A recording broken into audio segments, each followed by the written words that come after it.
Case to हम ले लेंगे लेट x1 नेगेटिव और x2 पॉजिटिव। तो सेम यही प्रोसीजर हो जाएगा, ठीक है। तो फॉलोइंग सेम पैटर्न सिमिलरली, ठीक है।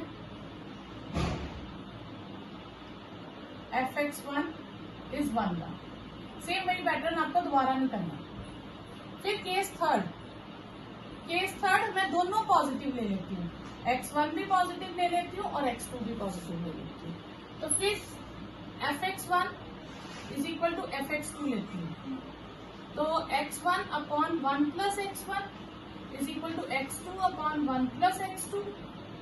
तो ये आएगा x1 1 plus x2, x2 1 plus x1। तो x1 x2 x2 x1 x2 ये कट गया। तो x1 is equal to x2, therefore f is 1। यहाँ हमने क्यों नहीं लिया, क्योंकि यहाँ पे स्टार्टिंग में ही x1 x2 के इक्वल नहीं था। तो उससे रूल क्या बनता है, fx1 fx2 के इक्वल नहीं होना चाहिए। केस 4 मैं दोनों नेगेटिव ले लूंगी, x1 भी नेगेटिव x2 भी नेगेटिव, और लेट कर लूंगी fx1 is equal to fx2।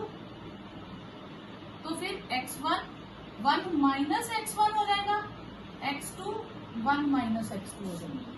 फिर इसे क्रॉस मल्टीप्लाई करेंगे, हमारे पास आ जाएगा x1 1 minus x2, x2 1 minus x1, x1 minus x1 x2, x2 minus x1 x2।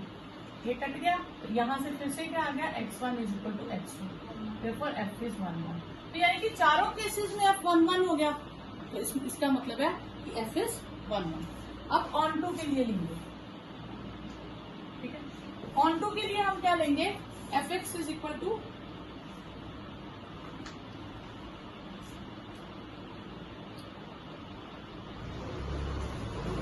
On to के लिए हम लेट करेंगे fx को y। तो ये मेरे पास आ जाएगा x upon 1 plus mod x is equal to y।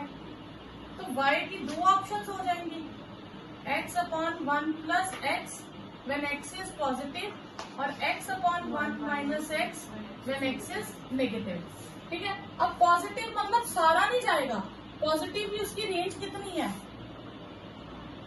ये आ जाएगी पॉजिटिव मीन 0 से लेके 1 तक, और ये आ जाएगी -1 से लेके 0 तक, क्योंकि उसकी y की रेंज ही -1 से 1 तक है, ठीक है। तो ये आ जाएगा। अब ये जो है कि हम x को नहीं लिखेंगे, क्योंकि हम x रिप्रेजेंट कर रहे हैं ना, तो y की रेंज आ जाएगी हमारे पास, ठीक है। When x is positive this, और इसका आ जाएगा कि y इज पॉजिटिव है तो लेस देन 1, और नेगेटिव है तो y इज ग्रेटर देन -1। ये वो रेंज आ जाएगी, ठीक है। अब हम इसे करेंगे ऑन टू, ठीक है। केस 1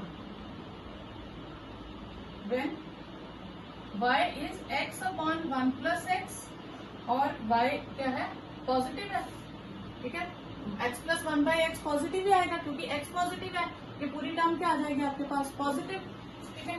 तो अब हम लेंगे इसमें वैल्यू निकाल लेंगे x की, y इंटू 1 प्लस एक्स किसके इक्वल आ जाएगा, x के, y plus Y X is equal to X, y is equal to x minus Y X, Y X is x 1 minus Y, तो y upon 1 minus Y is equal to x आ गया, ठीक है।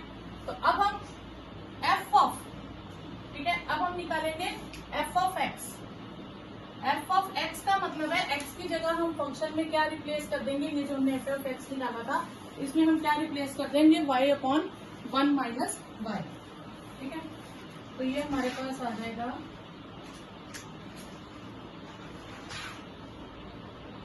y upon 1 plus 1 upon 1 minus Y, y upon 1 minus Y, 1 minus Y plus y upon 1 minus Y. तो ये y upon 1 minus Y, ये y हो जाएगा, y कट गया, y upon 1 minus Y, 1 upon 1 minus Y, ये cut गया, तो y आ गया, fx y के इक्वल आ गया, तो ऑन टू हो गया, क्योंकि हमें fx is equal to y चाहिए। फिर केस टू हम यहाँ पे क्या लेंगे,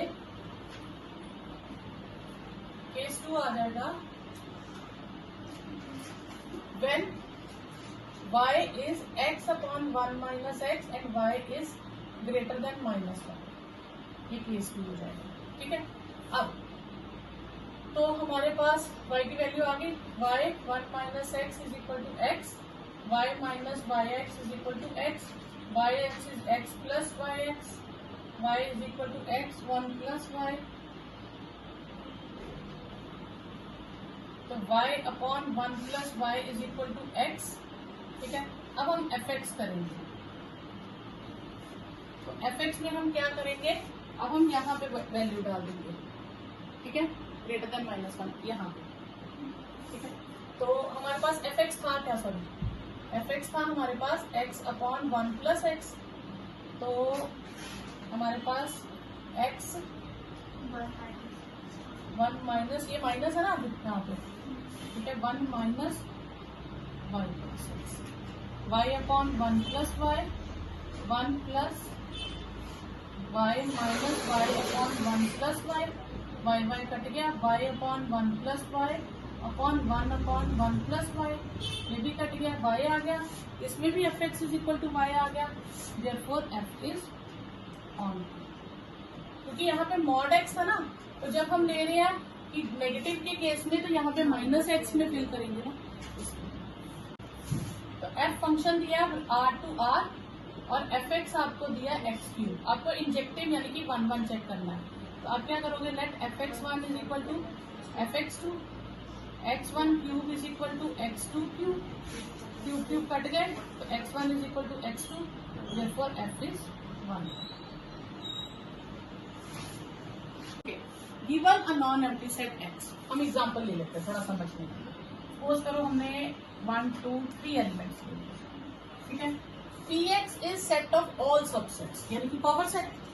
सेट ऑफ ऑल सबसेट्स में क्या क्या आएगा, 5 1 2 3 1 2 1 3 2 3 और 1 2 3. ये आएंगे. क्लियर. अब मुझे रिलेशन डिफाइन करना है r ऑन इन px. मुझे इसमें से एलिमेंट्स लेने, मैं कुछ भी ले लूं. तो इस तरह से लेने हैं कि a is related to b होगा. पहला सेट दूसरे से तब रिलेट करेगा अगर पहला सेट दूसरे का सबसेट होगा. अगर पहला सेट दूसरे का सबसेट होगा तो मैं कोई भी ले लूं. सपोज करो मैं ये सेट ले लेती हूँ. ये कब होगा, 1 के साथ कर सकता है रिलेट. ठीक है. 1 2 के साथ कर सकता है, 1 3 के साथ कर सकता है, 1 2 3 के साथ कर सकता है. क्यों? क्योंकि 1 इन चारों का सबसेट है. ठीक है.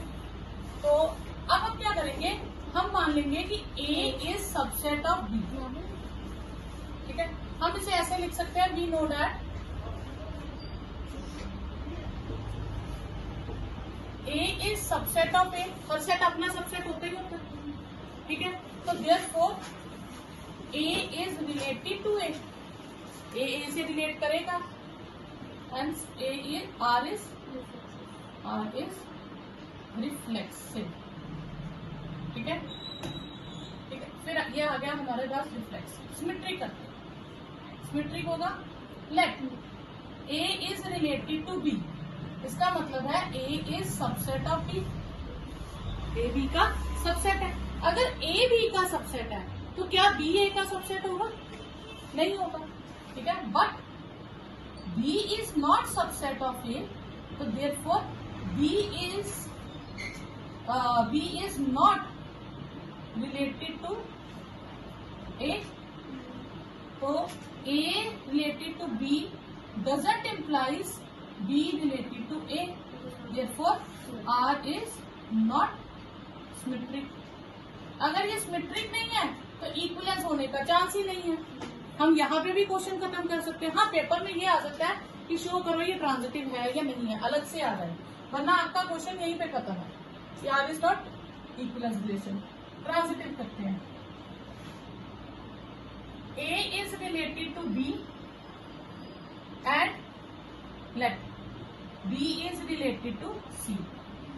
If A is related to B, इसका मतलब है A is subset of B and B is related to C का मतलब है B is subset of C, तो दिस इम्प्लाइज ए बी का सबसेट है, बी सी का सबसेट है, तो ए किसका हो जाएगा, सी का सबसेट हो जाएगा, तो therefore A is related to C, therefore R is transitive, तो but R is not an equivalence relation.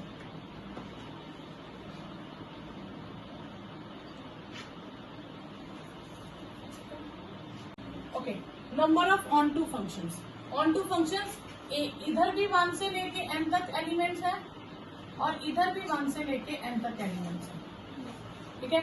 अब अगर यहाँ पे p एलिमेंट्स हो और यहाँ पे q एलिमेंट्स हो, सपोज करो कि नंबर ऑफ एलिमेंट्स p है, नंबर ऑफ एलिमेंट्स q है, अगर p q से कम होगा तो नॉट ऑन टू, फिर तो number of elements, number of onto functions 0 होते हैं, क्योंकि एलिमेंट कम है, कोर्सेज ज्यादा, तो कोई ना कोई कोर्स खाली रह जाएगा। लेकिन अगर p ग्रेटर देन q हो तो फिर number of onto functions का मैंने फॉर्मूला लिखवाया था, फिर आपने वो करना, ठीक है। r varying from 0 to q -1 raise to power r n c r, ठीक है, और आगे फॉर्मूला था नहीं p raise to power q - r, इस तरह से फॉर्मूला था, ठीक है। अब यहाँ पे सेम है, अब सेम है, और अगर कम हो तो p फैक्टोरियल होता है, ठीक है, सॉरी ज्यादा हो तो p फैक्टोरियल होता है। अब ये दोनों सेम है, तो number of element, number of onto functions कितने आएंगे, n फैक्टोरियल, अगर दोनों सेम है, ठीक है। f ऑफ -1 का स्क्वायर -1 +1 +1 2 हो जाएगा। f ऑफ 0 का स्क्वायर -0 0, f ऑफ 1 का स्क्वायर -1 0, f ऑफ 2 का स्क्वायर -2 4 -2 2। अब हम gx लिखते हैं, 2 x - half -1 g of -1 2 - 1 - half -1 2 - 3/2 -1 2 into 3/2 -1 3 -1 2 आ गया। फिर हम लेते हैं g ऑफ 0 2 0 -1/2 -1 2 इंटू 1/2 -1 1 -1 0। फिर g ऑफ 1 2 1 -1/2 -1 1/2 -1 1 -1 0। g of 2 2 -1/2 -1 2 4 -1/2 3/2 3 -1 2। तो अब देखो आंसर सेम नहीं है, g ऑफ -1 फिल किया, f ऑफ -1 g ऑफ -1 के इक्वल है, f ऑफ 0 g ऑफ 0 के इक्वल है, f ऑफ 1 g ऑफ 1 के इक्वल है, f ऑफ 2 g ऑफ 2 के इक्वल है, तो सारी वैल्यूज इक्वल है, therefore f is equal to 0। 1 2 3 इसमें हमें रिलेशंस ढूंढने हैं जिसमें 1 2 तो आ ही आए, ठीक है। तो एक रिलेशन हमारे पास आ जाएगा 1 2 तो आया, रिफ्लेक्सिव जरूर होना चाहिए, तो इसका मतलब उसके अंदर 1 1 1 2 नहीं सॉरी 1 1 2 2 और 3 3 तो होगा ही होगा, ठीक है। 1 1 2 2 3 3 और भी लेके देखते हैं, 2-3 लिख लेते हैं, जरूरत पड़ी तो और लिख लेंगे। रिफ्लेक्सिव है, ये 3 तो होने चाहिए। फिर उसने कहा 1 2 और 1 3 जरूर लेना, तो ये भी ऐड कर दो 1 2 1 3 देख लेंगे, और भी जरूरत पड़ी तो लिख लेंगे। फिर अब सिमेट्रिक भी होना चाहिए, तो फिर 2 1 और 3 1 कंपल्सरी हो गया।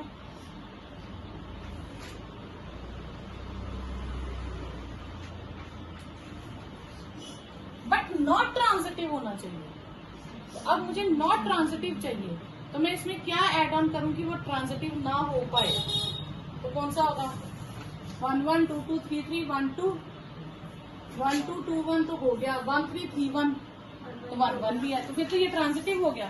फिर मुझे इसके लिए क्या ऐड ऑन करना पड़ेगा? है एक में कर लेती हूँ 3 2 और एक में कर लेती हूँ 2 3। और फिर ये ट्रांजिटिव 3 2 करूंगी तो 2 3 करना पड़ेगा। ठीक है, अगर मैं 3 2 इधर ऐड करती हूँ तो ये 2 3 इधर भी ऐड करना पड़ेगा। और अगर इधर 3 2 लिखूंगी वो तो सेम ही हो जाएगा। तो फिर इसमें एक ही सेट बनेगा, बस यही बनेगा। इतना ही लेंगे, ये लेंगे तो ये ट्रांजिटिव हो जाएगा, मतलब यहाँ तक ही बस एलिमेंट होंगे। ठीक है, फिर सिर्फ यहीं तक लेंगे। अब यहाँ पे देखो 2 1 1 3 2 3। हाँ देखो ये ट्रांजिटिव नहीं होगा क्योंकि 2 1 में जा रहा है, 1 3 में जा रहा है और 2 3 इसके अंदर नहीं है। तो सिर्फ एक यही ऑप्शन है जो बनेगी, क्योंकि अगर मैं उसमें ये 2 ऐड ऑन कर दूं तो और बाकी रिलेशंस नहीं बनेंगे। ओके, अब मुझे इक्विवेलेंस रिलेशन ढूंढने हैं, तो 1 2 आना ही चाहिए। तो पहला 1 1 2 2 3 3। ठीक है, ये ले लिया। 1 2 आना ही चाहिए तो 1 2 लूंगी। इक्विवेलेंस है तो मुझे 2 1 भी लेना पड़ेगा। ठीक है, एक तो यहाँ तक हो जाएगा, तो ये इक्विवेलेंस हो गया। 1 2 3 3 2 डाल देंगे। एक मैं ले लूंगी 1 1 2 2 3 3 1 2 2 1 तो लेना ही पड़ेगा ना सिमेट्री बनाने के लिए। एक मैं ले लूंगी 2 3 नहीं, फिर 1 3 नहीं होगा। ठीक है ना, 2 3 लूंगी तो मुझे 3 2 भी लेना पड़ेगा अगर इनकेस 2 3 ऐड करती हूँ। अब 2 3 लूंगी तो इन दोनों का अगर मैं चेक करूं तो 1 3 भी होना चाहिए, तो फिर मुझे 3 1 भी लेना पड़ेगा। तो मतलब एक में सिर्फ इतना लूं और एक में इतना लूं तो आपके पास 2 ही ऑप्शंस आएंगी, क्योंकि दूसरी बार तो सारे सेट आ गए, 9 के 9 एलिमेंट्स आ गए।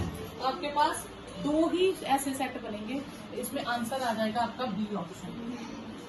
या तो बाकी छोड़ दो तो या फिर लो तो फिर सारे लो।